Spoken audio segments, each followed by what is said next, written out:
I think I started writing music. I've always kind of written poetry, but I don't think I put chords to lyrics until I was about 12. Okay. So I started playing guitar at 11. Obviously, it takes a while to be able to move your fingers. So yeah, probably about 12 years old is when I wrote my first song.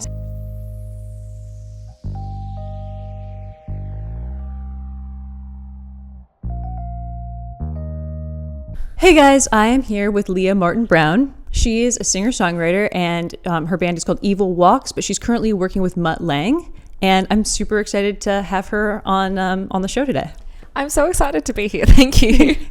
So, Leah, you're a singer-songwriter. What else do you identify as in your world?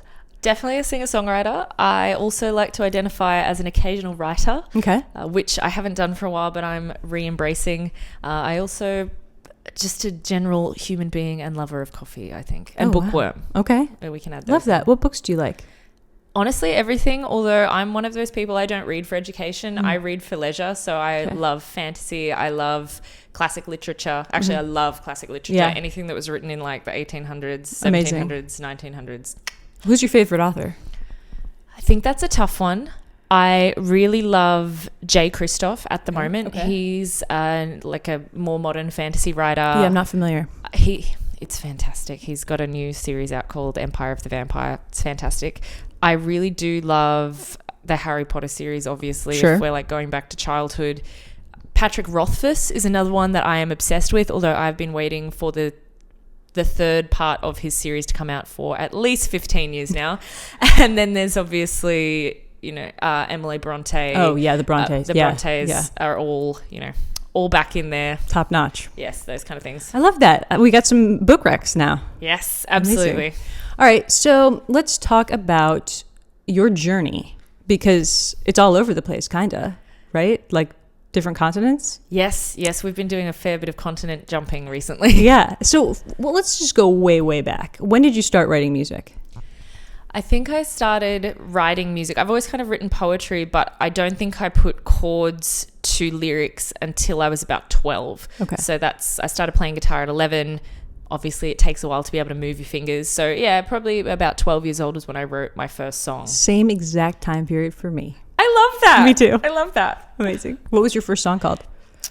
I can't remember what it was called, but I remember the chorus. It was E minor C G D, of course. Amazing. Yeah, and it was will you love me again tomorrow? Will you love me in the night? Will you take away my emptiness and take me home? Something like that. Oh my God, it's so much better than mine. Oh. Mine was, you wish you would have stayed back in the 7th grade with me. No, that's brilliant. No, it wasn't. It was really fucking cheesy. I don't know. I think that sounds great. Oh my God. Yours is like beautiful. Oh, thank you. You should record that. I do. I have a recording of it. Amazing. I went into the studio on just after my 13th birthday. My mum had booked me my first studio session, and I recorded that song and 3 others that I'd been working on all year. Oh my God, that's so cool. My mom booked my first recording session too, but it was like with her friends because she's a musician. So she was like, this is your birthday present. You're going to go into the studio and record your original songs. Is that what happened to you? Yeah, it wasn't a birthday present as such. I'd been working really hard all year and writing so many songs, and I had 4 that I was like, yeah, these are the ones. Yeah. And so my mum was like, okay, you are taking this very seriously. This is, you've been playing for a year and a half now. She found a studio up in Brisbane, and they brought me in, and I had a Fender Strat. Nice. The American Fender Strat was purple. I still have it. And yeah, we just went in and did that. And that was kind of just like my ending year 8, officially crowned, yes, you're going to be a musician, I believe in you kind of thing. Beautiful. Yeah. God, I would kill to have my first guitar. Oh, I would. I have my first electric, but my very first guitar was an Epiphone nylon string, like a classical to learn on, and I sold that so I could buy my first acoustic guitar. Oh, fair enough. Which was a Yamaha. It was quite apparently it was quite rare. It was a Yamaha acoustic that was the knockoff of the Hummingbird. Oh, no way. Yeah. Oh, well, I love me a Hummingbird. Yes. Yeah. I've got a Dove. So you do? I do have a Dove. Oh, lovely. Yes, it's a bit. Yeah. Okay, so after that, let's fast forward to now, because people need to know who you are and what you're working on really quick. Okay, well, now I am Leah Martin Brown.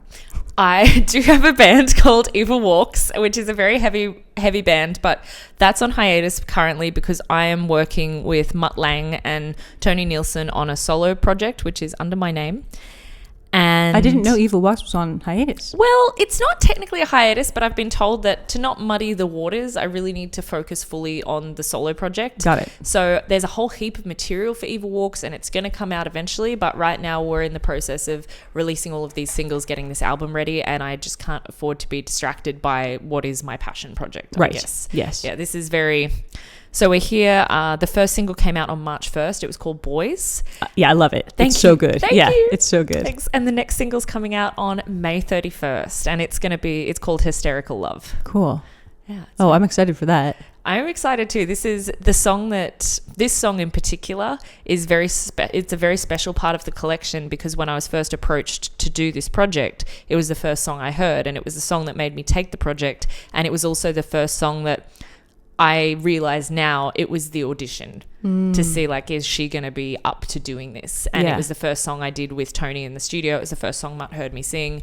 And this is why it's very special. And I'm excited that it's the second single. So you wrote it? No, You didn't? Oh, I see. So this project already existed I see. with another artist. Very cool. It was very cool. It was a bit of an ego thing for me because I'm like, I'm a songwriter. I know. It's hard for me to get into that space. Me too. And I've never done it before. But when I realized it was Mutt Lange, and then I really sat down and I was like, you want to do this seriously. You want to do this for the rest of your life. Right. How's it been going for you so far? And so when I took it, once everything was kind of set, I do now get to co-write the second album, and I'm going to Sweden to start the co-writing process. I was already meant to be there, but it's going to be in the next 3 months. So although the first album is already done, I am helping to co-write the second, which is really exciting. And I think that made me feel better. Oh my gosh. Yeah. It's a bridge. You crossed it. Yes. Amazing. Yeah. I was like, here's the test. Can she do it? And is she going to be ego-driven, or is she going to be reasonable and understand, like, this is the opportunity of a lifetime and you'd be an idiot to say no? Yeah. It's so funny that you say the thing about ego, because, like, even when people are like, hey, I've got some lyrics that I'd love you to sing, I'm like, I do my own lyrics. I'm so annoying about that. But I also want to just say, like, I mean, you have just impressed me so much, like, watching your journey, like, on social media. It's just, you are crushing it. Like, you have so many people listening to you. Your audience is so responsive and they're very engaged. And I mean, obviously you have so much energy on your social media, and it's really cool to see that. It's very inspiring. And because I watched you when you were back here in Los Angeles before, and you've grown just so much, like, as an artist, I feel like, and as a social media, like, presence. And I don't know, how did you do it?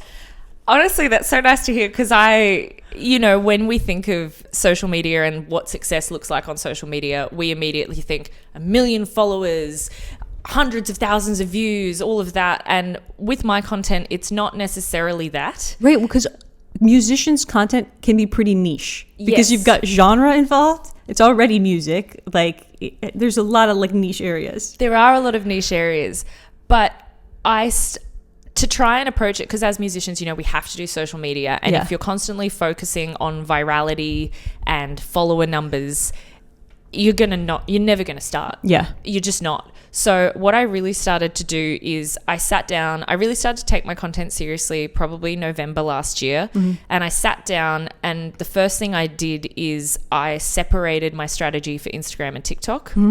TikTok is more of a personal thing. Obviously, it's still very branded, but it's more personal, it's more raw. And why did you decide to do that? I decided to do that because I wanted it to be, number one, I know that there are different audiences on TikTok and Instagram. Yeah. I know that TikTok is sort of a younger generation. They're looking for realness. They're looking for raw. They're looking for something that people just pick up or the illusion that people just pick up their phone and are like, hi, you're right here with me in this moment. Yeah. Whereas Instagram has always been a more curated feed. Yeah. And I wanted Instagram to represent, like, the LinkedIn of musicians. Right. But with a personal touch. It kind of is. Yeah, that's a good point. Yeah. It kind of is. But I also wanted my audiences to feel like no matter where they saw me, they were going to be getting something special. It wasn't just going to be a repeat or a rehash on both. Yeah. If that makes sense. Totally. so I started to really sit down and brainstorm, like, okay, who am I as an artist, and who do I want to attract, and how do I want to attract them, and how are they going to link this back to my music? Right. Yeah. So one thing that people have been saying for a while, and I tried it last year and it seemed to work and people liked it, and I refined it this year, was the 90-day challenge thing. This year I kind of honed it more. And while it doesn't have, hundreds of thousands of followers, I do have a lot of people commenting on it. I have people that are really engaged. And what was your challenge? So last year my challenge was changing my life in 90 days. Oh, okay, I remember that. Yeah. Yes, and that was a bit too broad. So this year I started with making it in the music industry as a singer-songwriter in 90 days. It's brilliant. It's brilliant. Thank you. And it's definitely getting fed to people because it comes up for me all the time. That's so great. I love to hear that. Yeah. And people do comment on it, and it does. This time I actually set clear goals, and I remind the audience of the goals, and I just try and be as honest with it as possible. So I'm trying to take people on the journey with me and presenting more of an honest pieces of content than maybe you'd see from different creators that are like, look, everything's amazing and I make so much money. And I'm just trying to be like, I wear the same hoodie every day for 4 weeks. I should wash it. Yeah. Keep it real. I like it. Yeah, that's kind of what I'm doing, and I'm focusing on the audience that I have. Yes. And just really nurturing them. Yeah. Responding to videos with videos, creating content specifically for them. And I think eventually the numbers do come, because I have seen slowly the trend is going up. Slowly, that's great. But going up. That's amazing. Awesome. Okay, I love talking about social media with you. That's really cool. So let's talk about songwriting, because that's my favorite thing to talk about. Me too. So what do you think makes a good song? I think what makes a good song for me is something that gets you here. Mm-hmm. And it doesn't necessarily have to be something like Can't Help Falling in Love with You by Elvis Presley. I hear that song, and for some reason every time I'm like, oh my God. Really? Like, sobbing. Oh, I love that. I don't know why, but then there's another song, and you're going to laugh at me maybe. There's a song by Pitbull and Neo.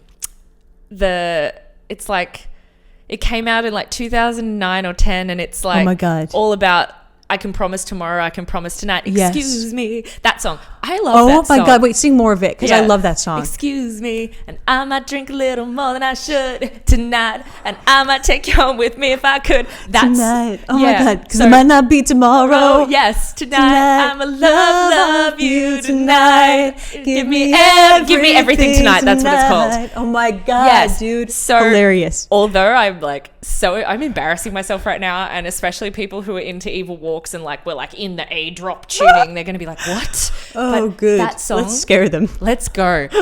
That song, even now when I hear it, I just feel something. Sure. Which is embarrassing, sometimes it's inexplicable. It is, and I just sit there and it's just like, yes, that's right. I can't promise tomorrow, but I can promise tonight. I'm like, okay, I'm sorry, but you know what else does that to me? Tonight we are young. I mean, sorry, but that's a fucking anthem. It's a bop. I love that song.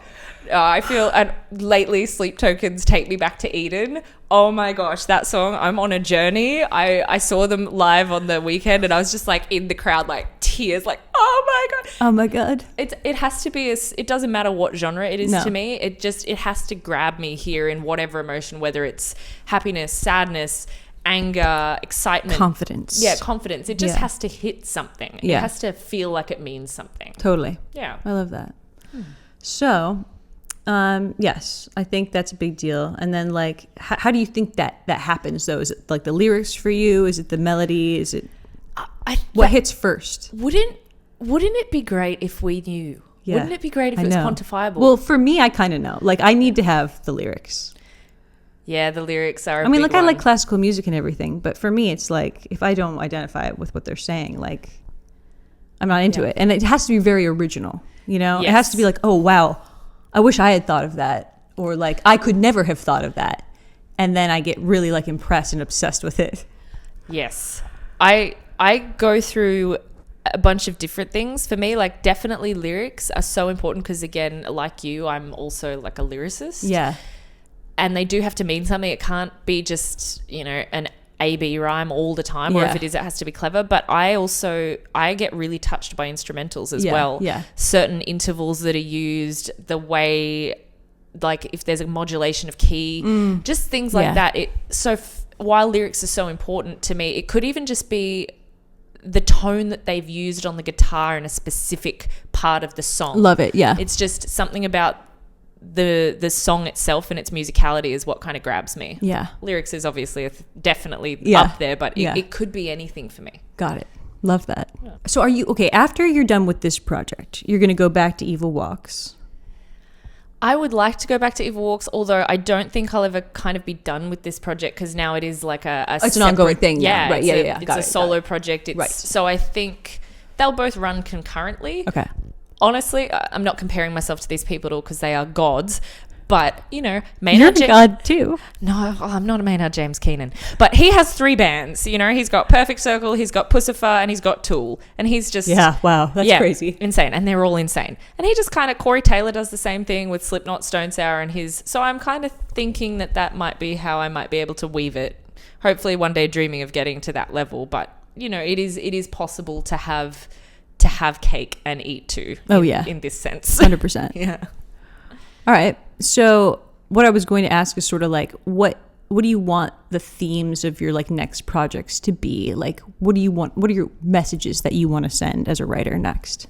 For my solo project, I am trying to keep it slightly more straight down the line. With Evol Walks, I do get a bit up in the clouds with it because I can, and that's just who I am. I'm very cryptic usually when I write. Yeah, I love that. Yeah, I'm not. You read my lyrics and you can kind of be like, I have no idea what this is about, but okay. But this is what it's about for me. Yes. Yeah. And people can identify with it or whatever. This one, I think I'm just gonna stick to more, heartbreak, fun, partying, loss, all of those things. But And are those things going on for you right now? I recently went through a breakdown of my relationship. We were together for just over 3 years. So that happened probably 3 days after I moved back to the United States. So wow. It's my longest relationship I've ever had and the most stable. So I think just the loss of that person that was like your safe person, and the ability to, we were long distance. So not having them around it's not like he was in my daily routine, but just, seeing a meme and being like, oh, how funny is this? Or, having the plans to make so there's sadness around that. And there's obviously like regret. And then you go through like the cycles of grief, like resentment and anger. And so I think that is there, and just being able to channel that into this new project, because for so long, because he's been there, when I've been writing for Evol Walks, I don't have to focus on heartbreak or anything negative because I've had him. So I'm like, great, well, let's do the hard stuff like drug and alcohol addiction and mental illness, because, suits the tuning. And sure. So I kind of want to keep this project away from that part of life, because I think Evol Walks does that quite well. And Gotcha. we're in the pop rock sphere. We want to like inspire and party and get dark, but not too dark. Right. Yeah. Cool. All right. I want you to do like a little quick timeline of like your journey back and forth. And also I want you to tell me where you're most inspired. Okay. So September 2020, during the pandemic. Oh, God. I know. Oh, trauma. I went back to Australia, and I was in the 2-week mandated quarantine in the hotel. And I was 4 days in, and my manager called me and was like, hey, that writing trip that you were supposed to go on in March but then couldn't because, deadly global pandemic, you can come now. I was like, can I? Because I'm in a hotel locked here and can't leave and the windows don't open. Like, I have to do it again if I leave. Should I really leave? He's like, yes. I was like, okay then. Well, I'll do that. Oh my God. So get out of quarantine. By this time, it's like end of September. I spend about 10 days in Australia. October 14th, I think I land in Stockholm, Sweden. I stay in Sweden until July 2021, at which point I come back to Los Angeles because America will let me in, but Australia won't. Oh my God. I know, it's great to be a green card holder, isn't it? Yeah. But yeah, too bad being an Australian citizen back then. So I stay in the US from July 2021 through until January 2022. Then I go back to Australia for 5 months. And then July 2022, I go back to Europe and I'm in Stockholm and I work more on this project. And then in end of October 2022, I come back to Los Angeles and I'm here for a month and a half. And then in November 2022, I go back to Australia. Why did you go back? I went back for Christmas and for holidays and just to have a good time. So you were just doing the back and forth thing. Yeah, and then in March, end of February, early March 2023, I came back to the US and I was here for 4 months doing music, working, keeping up. I still live here, I promise. Yeah, I know what you mean. Yes, and then June 2023, I go back to Stockholm, work on the project a little more, spend time with my ex-partner. I come back to the United States for a month. Then I go back to Australia for 3 months because I was house sitting for my parents because they were in Europe and they're taking care of my dog that I shipped from America to Australia. And oh my God. I thought, they're going to be in Europe. I don't want them to pay for kennels for that long, seeing as he's my dog. Yeah. And then I came back to the US in October to do more gigs and shows. And then I was home for Christmas and then I moved back here in February. And I went to several other different countries in that time span, but they were all within the Americas and Europe. And was that to do shows or write? Write, do shows, and a few holidays in there as well. Nice. Yeah. Amazing. Wow. That is wild. There's a lot of traveling. And how do you feel now that you're here? It's really lovely. I am most inspired in Los Angeles. Why do you think that is? I just think it's the energy in the city. There is something special about Los Angeles that I haven't found anywhere else. It's the people, it's the weirdness, it's the quirkiness. Yes, that is so true. Everybody's so weird. I love it. Yes, it's so great. And it's all my friends are here. I've been here for 10 years. Yeah. Everyone's like-minded. We're all creative. Everyone gets it. I'm a night owl, but so is everybody else. At home, I'm like, everyone's in bed by like 10 p.m, maybe 11. I'm like that though. I'm a grandma. I'm a morning person. Isn't that so weird? That's why I'm like, well, can you get here at 9?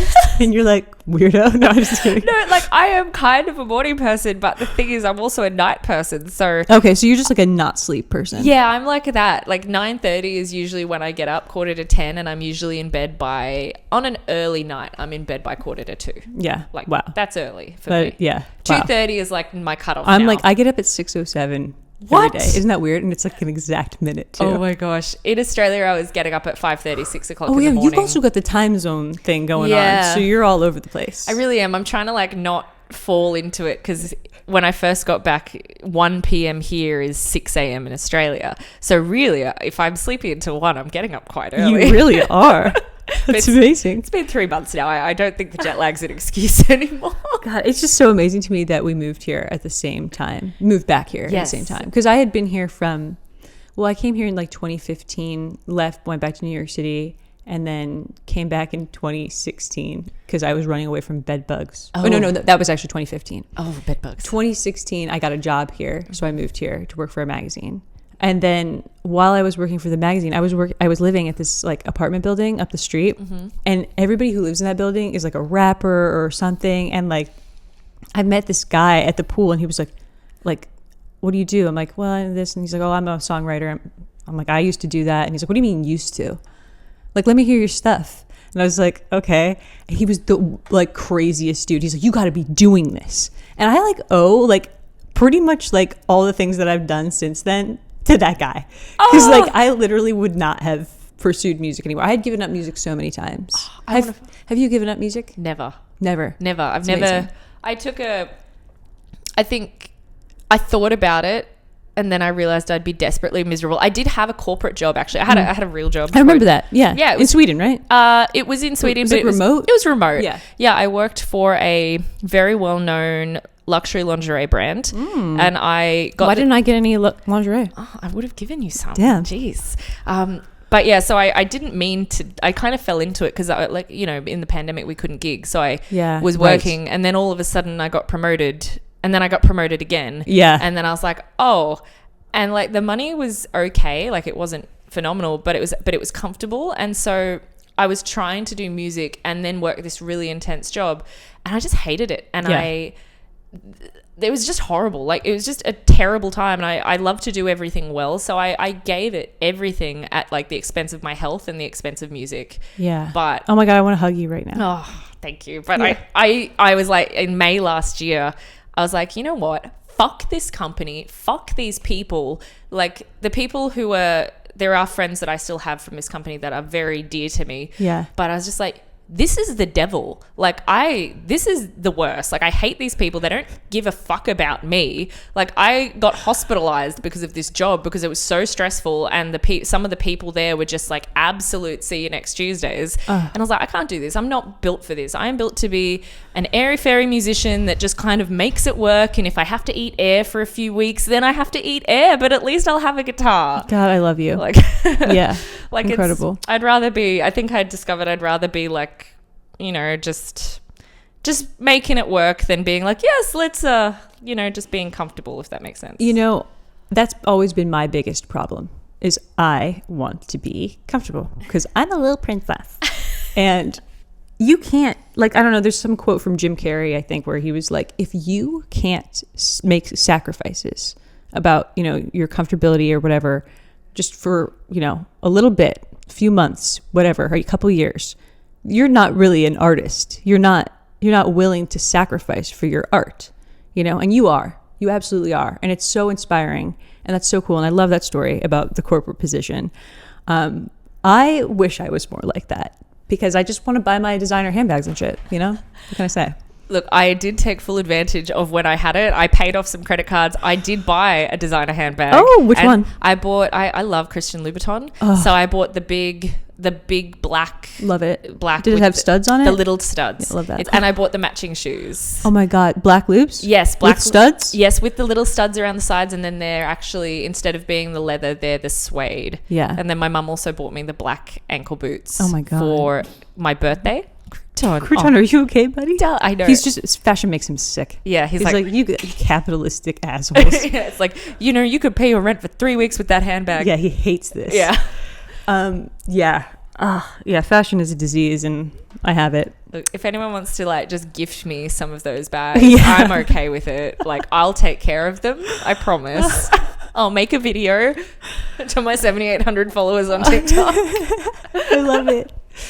Okay, that's awesome. So what I want now, I've been saying that a lot to you. I'm like, give me this. Sorry, that's good. You're manifesting. You're manifesting. Yes. What you want. Yes. So I think it would be great if you would tell the people who are watching, let's speak to younger people, but also people who are, have lived some life.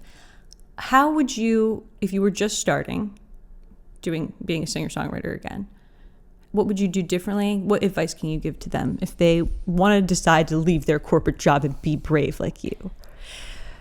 Well, oh gosh, it's very hard to condense a giant list of things I should have done differently. God, me too. Yeah, I think it's all learning though. It's all learning. I think the very first and foremost thing is try and surround yourself with people who are very supportive, but will also tell you the truth. That is super important, because if you're sitting there and I think it's important to differentiate before I say this next statement, so people aren't like, you're a fucking asshole. So let's just there is a very big difference between creating art because you love to create art and you just, you want to just do it and it's fun and it's a hobby, and wanting to do it seriously as a career. Mm-hmm. So if you want to do this as a career and you want to record and you want to get out there and you want to tour, this advice is for you. This is not for you if you just love to make music and it's fun and like, do it, fucking just do it. Have a great time. Don't listen to me. So for those who want to try and enter this industry and get into it, number one, surround yourself with people that are going to support you but tell you the truth. Because at the end of the day, it doesn't matter how many songs you write or how much you perform or how many videos you make.